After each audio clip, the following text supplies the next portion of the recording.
Last night in Mesa, we finished our Grow With Us series, and I wanted to give you some highlights because it turned out to be a great series and we all learned a lot. I want to encourage us always to evaluate our business based on, do we see growth? Are you seeing improvement from one month to the next, from one show to the next? We're all about growing as consultants and then growing as a big team. And so as we go into the summer, it's actually an opportunity for great growth. You're going to have opportunities to do unique shows that you wouldn't do any other time of year. And you're going to set yourself up for an incredible fall. I encourage you not to skip the summer and actually to be diligent and very intentional about your business. And so find that balance between fun and summer and work. Plan, when are you going to do power hours? When are the best shows days going to be for you now that it's summer? Do you want to do a couple of weekends a month and then save the other weekends for travel? You can literally do anything you want with your business. You can do daytime shows that involve moms and kids if you're home during the day. Just remember that summer is a fabulous opportunity, and June is your month to start off strong. When you kick off June big, you're going to earn summer cash so that you have spending money on all the things you want to do this summer. You're also going to earn all the fall products for free when you work it big in June. For the first time ever, when you sell 5,000 in June, you get every single fall product that will be in our new catalog for free. 5,000 in sales may seem big, but break it down. That's just 10 $500 shows. What if you did 3 or 4 catalog shows and you did 6 to 8 cooking shows? Maybe you do a fundraiser. There are so many opportunities to make June huge, and then you're going to be set up for July and August and go into September with momentum.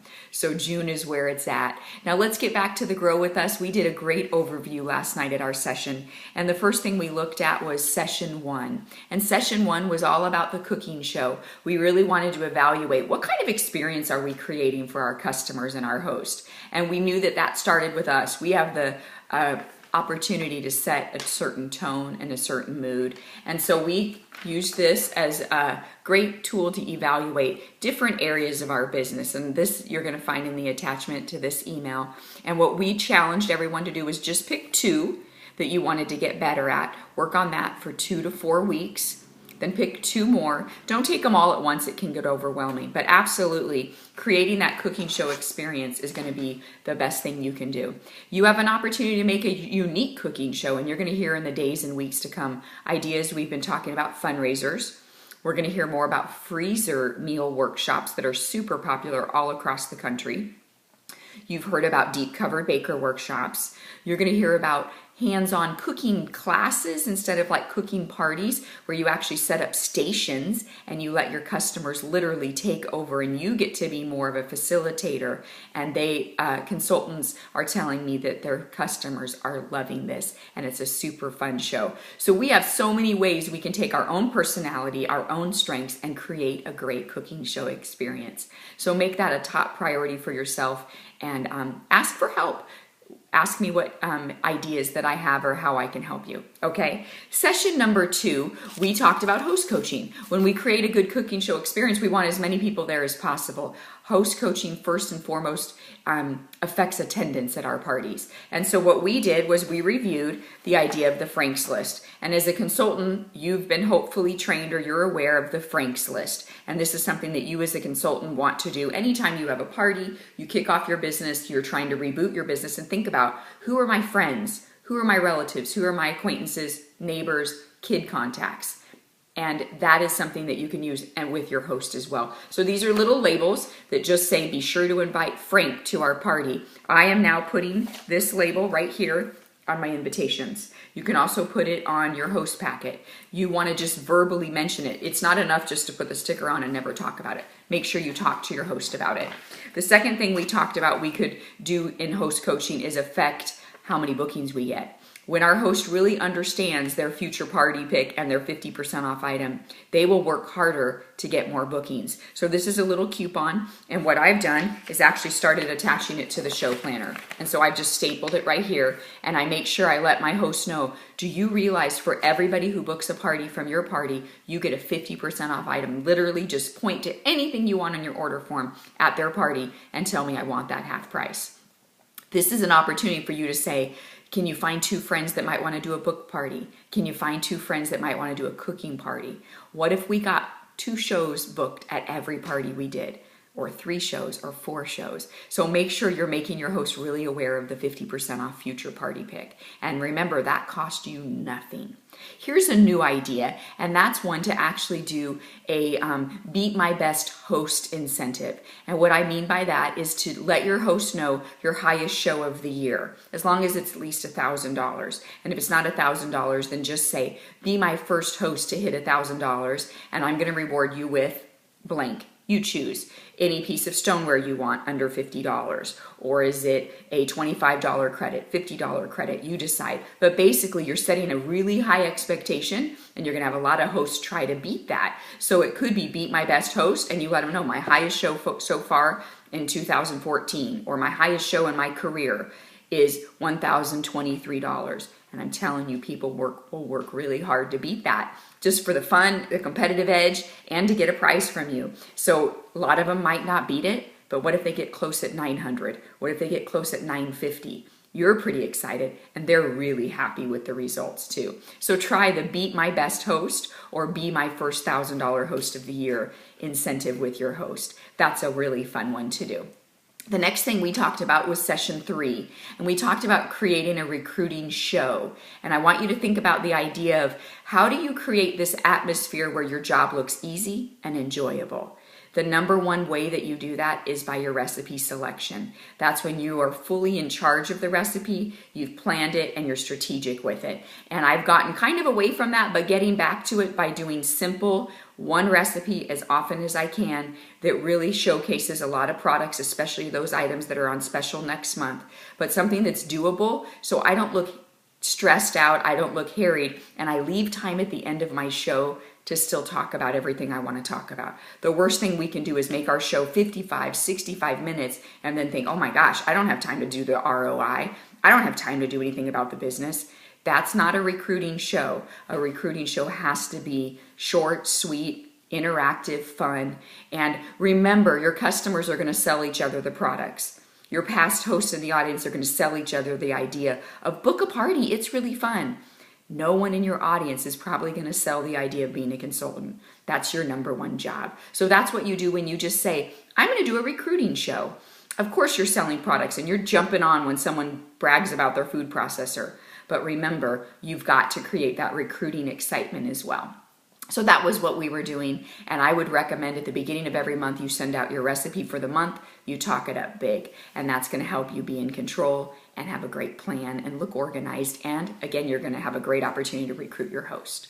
All right, session number 4 was the recruit interview, and sometimes people don't really understand why we do a recruit interview. The 3 steps to recruiting and review are inform, and that you do through the why bag or the ticket game, the ROI, that sort of thing. The second step is invite, and that's saying like, hey, Susie, I'd love to have you on my show. Have you ever thought of doing this? Or I would love to have coffee with you. Would you be interested in learning more about Pampered Chef? It's individual, it's one-on-one, it's an invitation. The third step is interview. And if you skip this step, you might be creating a lot of interest at your show and being a little confused. Why are people not signing? And it may be because you're missing the interview. The reason we do interviews is twofold. Number 1, someone can legitimately make an informed decision if this is the right business for them. If you don't tell them the facts, they're going to listen to people who they're friends with that might not even know how our business works. They're going to go on, oh yeah, I think it works like this. And they listen to those people that are not even giving them accurate information. The second reason we do interviews is to help someone come to a point of decision. So you don't want to just say, here's some information about Pampered Chef, and hey, when you're ready to get started, call me.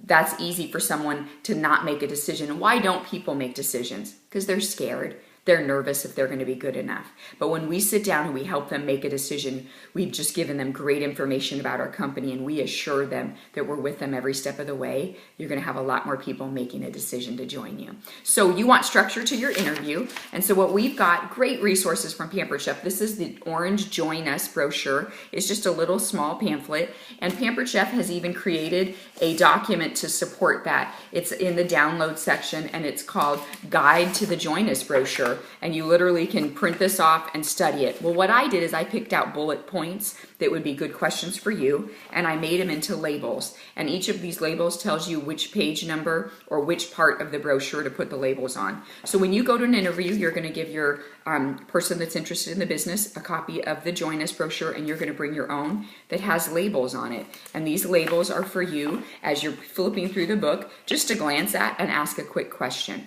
Why do this? Because then you cover the most important things. You don't get off on tangents and waste time. And the best is because at the back, it actually brings them to a point of decision where you say, so would you like to be a part of the Pampered Chef?